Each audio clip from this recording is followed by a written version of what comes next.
잘못된 것을 잘못되었다 말하며 마음껏 거리를 활보하고 한 나라의 국민으로서 살 수 있는 이 자유는 어디에서 왔을까?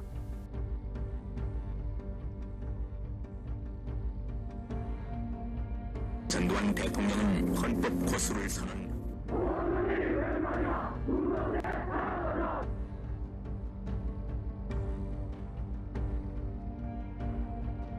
우리는 지금 어디에 서 있는가? 무엇을 기억하고 이어가야 하는가?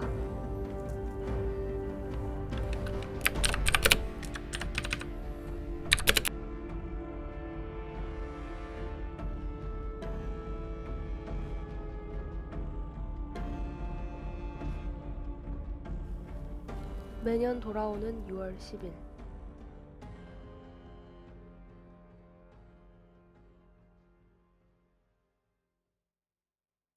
이 단 하루를 기억하기 위해 무려 2차례나 지정된 특별한 날. 어떤 날인지 알고 계십니까? 60 만세운동과 6월 민주항쟁에 대해 알고 계시나요? 잘 몰라가지고 6월 10일이 어떤 날인지 알고 계신가요? 6월 10일 모르겠는데요.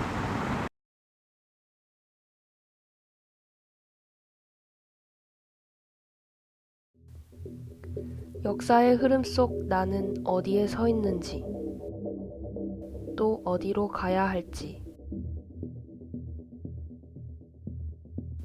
우리는 기억을 통해 자신을 알고 나아갈 수 있습니다. 한국의 근현대사 속 기록된 두 시대의 6월 10일 이야기. 1926년 6월 10일 일어난 만세운동과 1987년 6월 10일 민주항쟁. 오늘 과거의 우리를 기억해 봅니다.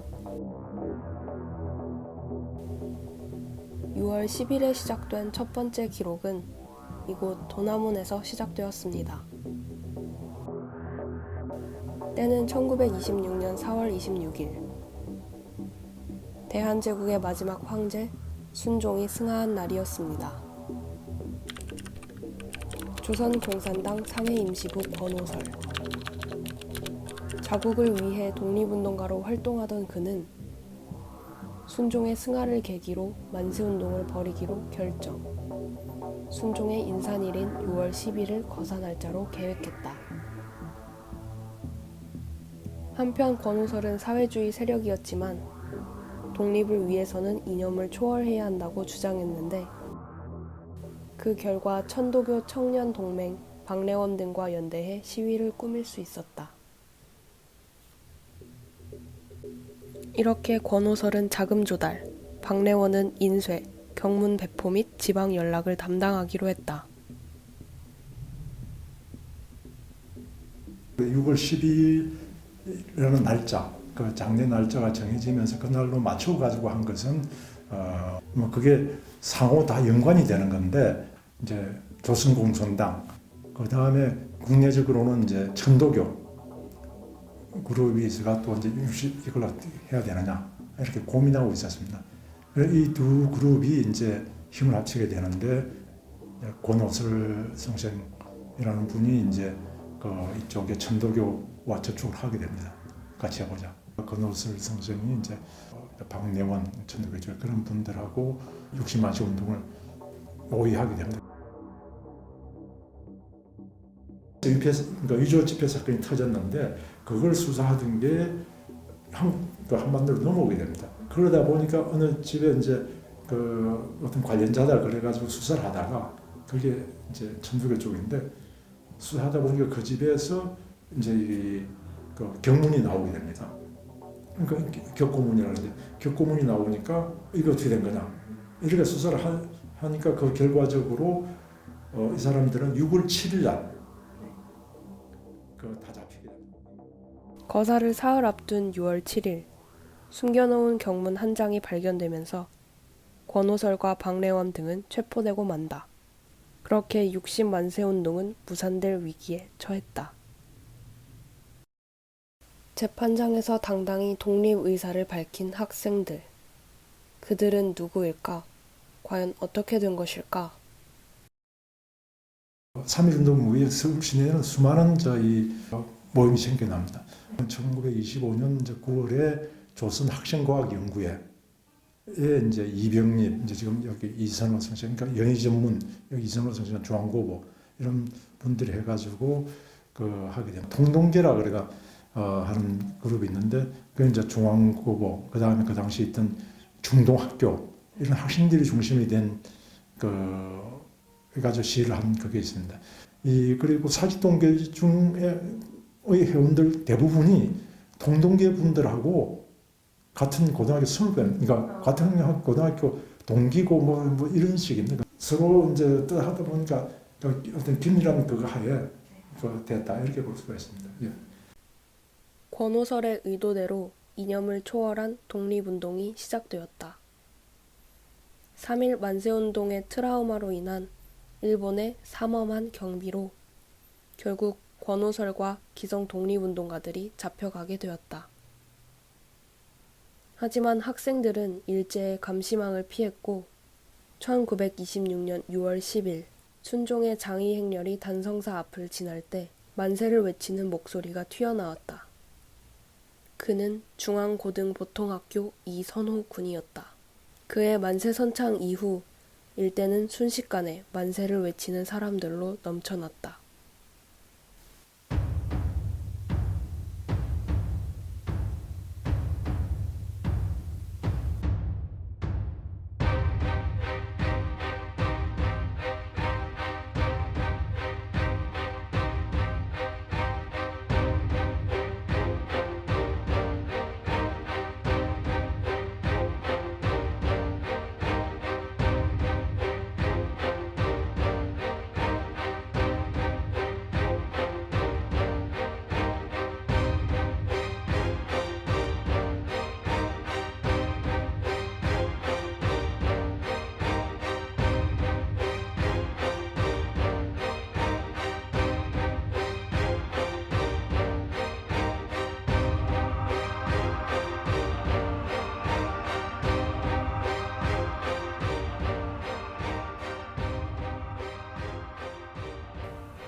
이들이 쟁취하고자 했던 독립의 위, 우리는 어디에 서 있는 걸까?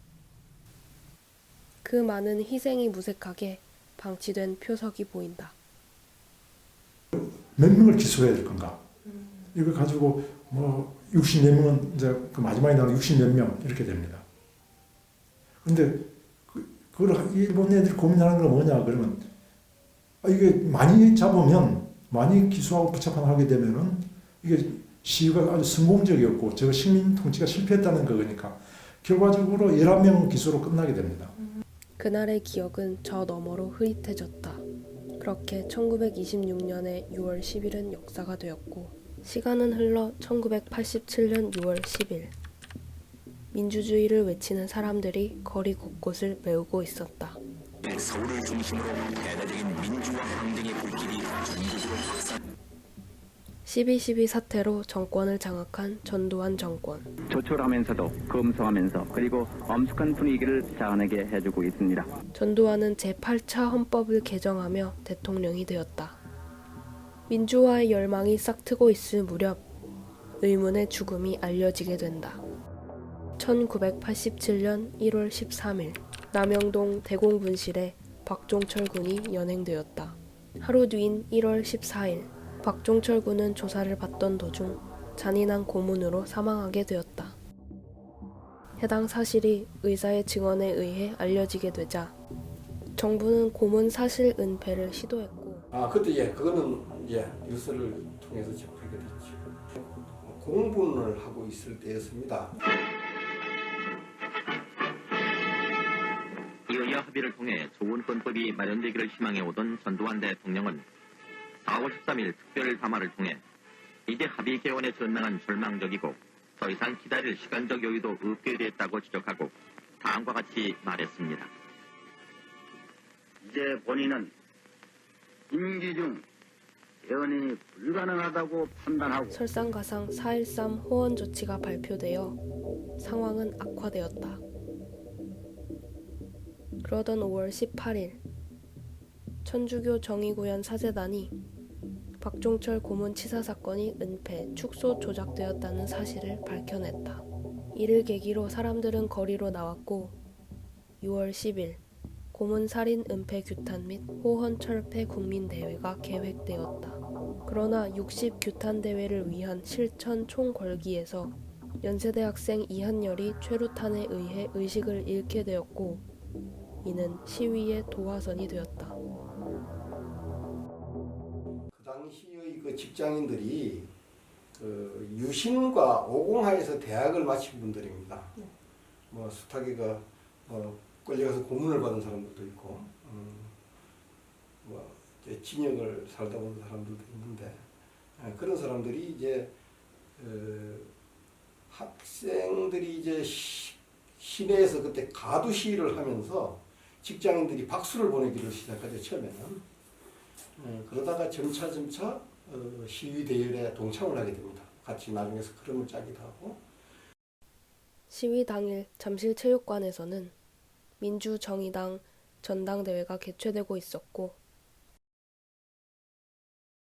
같은 날 성공회 대성당 앞뜰에서는 고문 살인 은폐 및 호헌 철폐 국민대회가 시작됐다. 시위는 점점 격해졌고 시위대가 경찰을 피해 명동 성당으로 피신. 15일까지 농성을 벌였다. 시간이 흐를수록 시위대는 점차 불어났다.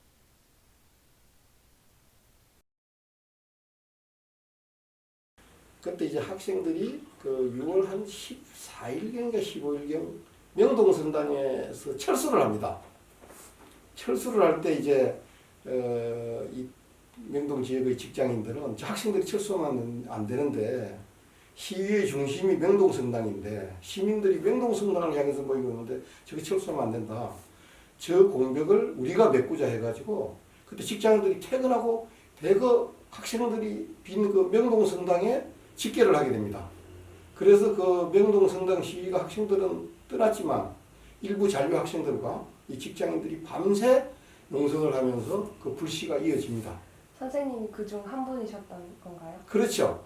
물론 시위 대열에 끼지 않는다 하더라도 막 먼 데서 막 야유를 보내거나 잡아가는 경찰들한테 야 이놈들아 막 이렇게 소리도 지르고 체류탄 맞으면 뭐 물수건도 주고 그러니까 그게 시위대와 시위대 아닌 거 구분하기가 쉽지 않았어요. 그러니까 이게 쫙 있는 데서 이제 뭐냐면은 경찰은 이제 다 해산했나 보는데 어디서 호헌 그러면은 저쪽에서 철폐, 호헌, 철폐. 탄압도 심했는데 혹시 무섭거나 하지 않으셨어요? 물론 그렇죠. 학교 다닐 때 광주에서 많은 사람이 죽었잖아요. 네. 죽지 못하고 살아남은 그것도 죄인이잖아요. 그죠? 그런 마음들을 가지고 많이 참여를 했습니다. 이어 6.29 선언을 계기로 직선제에 따른 대통령 선거가 실시되었습니다. 마침내 정부는 6.29 선언을 발표했다. 대통령 직선제를 골자로 하는 이 선언은 민주주의를 향한 선언으로 역사에 깊이 새겨졌다.